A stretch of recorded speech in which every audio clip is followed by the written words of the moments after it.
네, 안녕하세요. 카이스트 뇌인지과학과의 정재승입니다. 오늘은 환경의 날, 이 환경 주간을 맞이해서 기후위기와 마음의 풍경이라는 제목으로 몇 말씀 드리려고 합니다.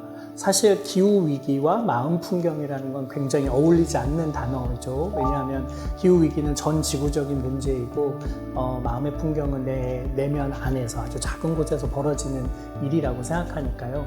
근데 최근 뇌과학자들은 환경 오염이 인간의 정신에 어떤 영향을 미치는지에 관해서 아주 다양한 연구들을 해왔고요. 사실은 그 결과가 다소 충격적입니다. 그래서 오늘은 우리가 왜 환경 오염에 적극적으로 대응해야 되는지에 관해서 뇌과학적인 관점으로 이야기해보는 시간을 갖겠습니다. 제가 오늘 환경 문제에 대해서 말씀을 드리긴 하지만 사실 환경에 크게 관심이 있었던 학자는 아니었습니다. 당연히 환경이 중요한 문제라고는 생각하지만 그걸 실천으로 삶에서 이행하는 건 쉬운 일이 아니니까요. 근데 그냥 20대부터 그 세계 야생동물 기금, 지금은 세계 자연기금으로 이름이 바뀌었는데요.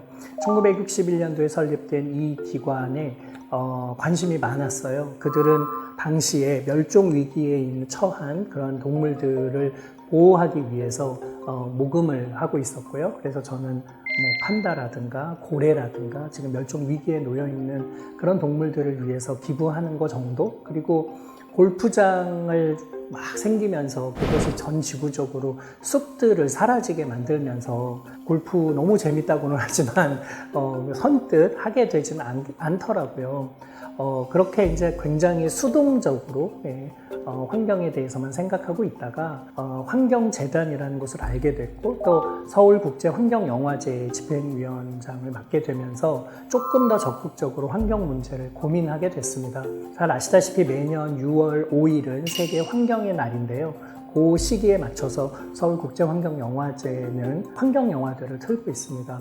환경영화라 하면 환경을 보호하자, 굉장히 선언적이고 교훈적인 이야기로 가득할 것 같지만 최근 환경영화들은 우리로 하여금 자연을 성찰하게 만드는 그런 감동적인 이야기들이 아주 많더라고요. 특히 제가 좋았던 건 우리는 도시에 생활하다가 조금만 지역으로 내려가도 이렇게 논밭을 보면서 와, 진짜 자연이 풍광이 좋다 이런 얘기를 하는데 진짜 야생의 자연에 비하면 논밭, 우리가 지금 우리 주변에 놓여 있는 그런 곳마저도 사실은 굉장히 인공적인 자연이죠. 그래서 그 지역을 가만히 놔두면서 20년간 야생의 자연으로 돌아오는 과정을 지난 20년간 촬영한 다큐멘터리를 보게 됐습니다. 그래서 그런 걸 보면서 우리가 지금 자연이라고 생각하는 것조차 얼마나 인공적인가, 그리고 원래 자연이 그 야생성을 회복했을 때 지구는 얼마나 풍성한가 같은 문제들을 되돌아보면서 조금 더 깊이 자연 환경에 대해서 생각해 보게 되었습니다. 오늘 제가 드릴 이야기는 기후재난이 인간의 뇌에게 막대한 영향을 미친다는 그런 말씀을 드리고 싶어서입니다. 최근 10년간 뇌과학자들은 환경오염과 기후재난이 다양한 뇌 질환을 일으킨다는 사실을 발견했고요. 또 기후변화 같은 그런 환경의 변화가 근본적으로 이 도시 생활을 하고 있는 모든 사람들의 뇌의 구조와 기능에 막대한 영향을 미친다는 걸 알게 됐습니다.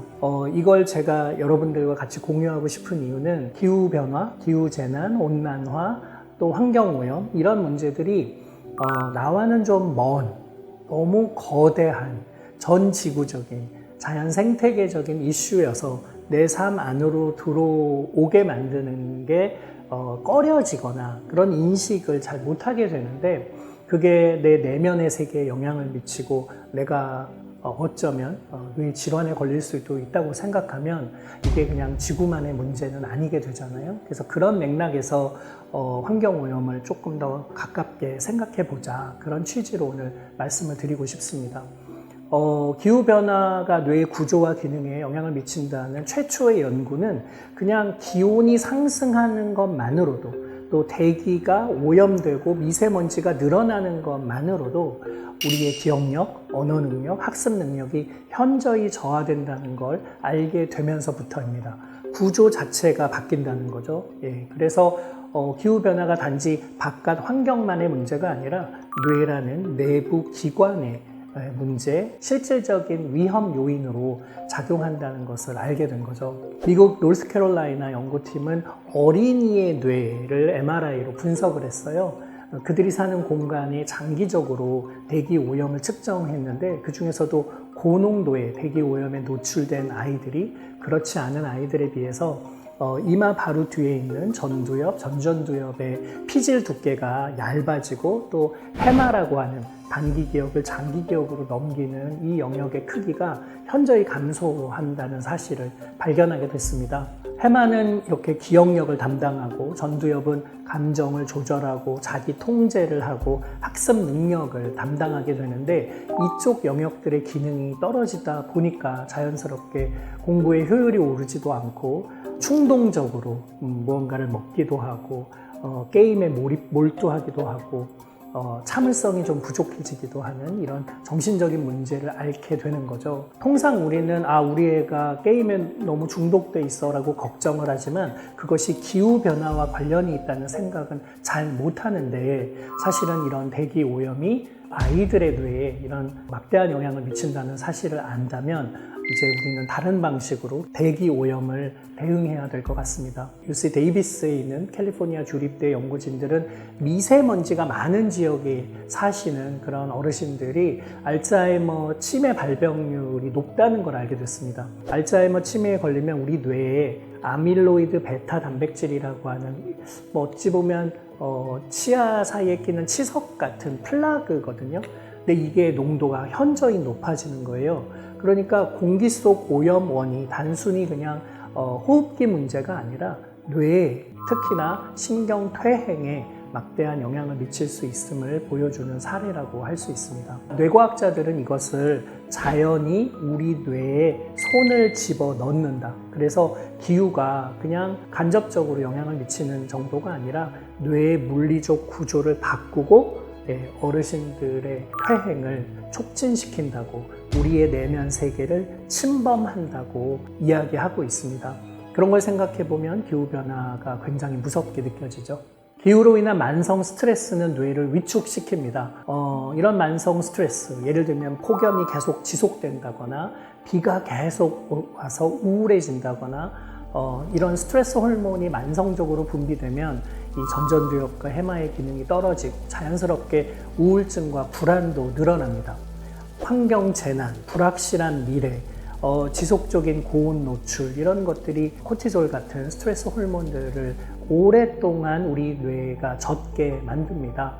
이상기후 때문에 왜 5월인데 이렇게 더워? 비가 그쳐야 되는데 장마가 어떻게 2달이나 가? 이런 우리가 불확실한 날씨 변화들을 겪게 되는데 이런 것들이 만성 스트레스로 이어지고 그것이 우리로 하여금 감정을 잘 조절하고 삶을 추스리게 만드는 정신적 능력을 마비시키거나 위축시킨다는 겁니다. 특히나 아이들 또 청소년기에 있는 그런 경우에는 이렇게 스트레스에 오랫동안 장기적으로 노출되면 성장과 발육에 큰 손상을 입습니다. 그러다 보니 자연스럽게 충동 조절도 잘 못하고 감정을 표현하는 것도 힘들어지게 되고요. 그러다 보면 자연스럽게 대인관계 형성하는 데도 어려움을 느끼겠죠. 기후 스트레스가 생리적인 또 신경 차원에서도 이렇게 인간을 변화시킨다고 할 수 있습니다. 이것을 문학적으로는 환경적인 외상이 우리의 판단력을 훔쳐가고 이 체화된 인지 속에서 우리의 선택권을 제거한다고 이렇게 표현하는데요. 이런 변화들, 이런 과학적인 연구 결과들을 처음 접하고 굉장히 이제 충격을 받았던 기억이 있습니다. 요즘 사실 폭염이 이어지고 있죠. 대구 같은 지역에서는 최근 몇십 년 동안 가장 더웠다 이런 이야기들을 하기도 하는데요. 사실은 폭염은 인간의 인지 능력과 판단력을 떨어뜨리는 대표적인 환경 변화입니다. 우리가 아주 오랫동안 고온에 노출되면 집중력과 판단력이 저하되죠. 특히 청소년, 고령자, 그리고 에어컨을 마음대로 틀 수 없는 저소득층의 경우에는 더 그 피해가 있다고 할 수 있습니다. 여름에 냉방이 되지 않는 기숙사에 사는 그런 대학원생들, 대학생들을 데려다가 그 문제를 풀게 하면은 반응 속도도 현저히 느리고요. 실제로 수학적으로 추론하는 능력도 13%나 감소한다는 연구 결과가 있습니다. 연산이나 문제 해결 과정에서 큰 어려움을 겪는다는 거죠. 또 고온 환경에서 시험을 치르는 고등학생의 정답률도 뚜렷이 낮아지고요. 그게 아주 수학적으로도 잘 정의돼서 섭씨 1도 상승하는 경우에 그 수리 점수가 0.1점 감소한다는 연구 결과도 있습니다. 평균적으로 0.1점이 떨어지는 거니까 사실은 이 온도 변화에 굉장히 민감하다고 할 수 있죠. 더욱 걱정되는 건 아주 고온을 경험할 수밖에 없는 지역에서 또 공립학교 같은 곳에서 아주 좋은 환경이 아닌 그런 곳에서는 냉방시설이 부재하기 때문에 이렇게 기후변화에 노출될 수밖에 없는데, 그럼 그것이 본질적으로 교육 격차를 심화하게 만든다는 점에서 우리가 이걸 단순히 환경 문제만이 아닌 교육의 문제로까지 바라봐야 되지 않나 그렇게 생각합니다. 수능을 이렇게 선선할 때 우리 보잖아요. 11월 정도 때 보는데 아마 거기에도 다 이런 기후변화에 민감한 뇌에 관한 이해가 있어서 그러지 않았나 생각이 들고요. 윌리엄 셰익스피어의 로미오와 줄리엣에서 보면은 지금처럼 더운 날에는 이 광기에 물든 피가 끓는다 이런 표현들을 쓰는데, 이미 우리 400~500년 전 사람들도 날이 더우면 사람들은 참을성이 부족해지고 충동 억제를 잘 못하고 광기 어린 행동들을 한다는 걸 이미 자연스럽게 알고 있는 거죠. 그리고 이런 고통은 그냥 단지 너무 더워 짜증이 나 정도가 아니라 감각이나 감정, 인지와 기억 같은 우리 뇌에 전반적으로 큰 영향을 미친다는 걸 알 수 있습니다. 폭염은 소리 없이 뇌 손상을 일으키고 우리의 인지 능력을 서서히 죽어가게 만듭니다. 그런 맥락에서 기온이 급격히 치솟으면 인간의 문제 해결 능력, 인지 수행 능력, 학습 능력도 떨어지기 때문에 기온을 잘 관리하는 것은 아이들 건강을 위해서도 학습을 위해서도 꼭 필요하다고 할 수 있습니다. 고온일수록 학생들의 시험 성적이 떨어진다는 걸 생각해 보면 아마 이 유튜브를 보시는 학부모님들은 아마 화들짝 놀라실 겁니다. 저는 개인적으로는 좀 온도가 높아지면 잠깐 기억해야 되는 이른바 작업 기억 혹은 선택적 주의 능력 이런 것들이 좀 방해받는 걸 평소의 일상에서도 좀 경험하는 것 같습니다. 오래 집중하지 못한다거나 아니면 방금 내가 뭐 하려고 여기 왔었지 하면서 단기 기억이 떨어지기도 하고요. 그럼 자연스럽게 이제 일을 할 때는 효율이 떨어지기도 하고 또 학습 능력도 떨어질 텐데, 이런 것들이 거대한 지구 기후 변화와 연관이 있다고 생각하면 우리가 이거를 소홀히 다루어서는 안 된다고 생각합니다.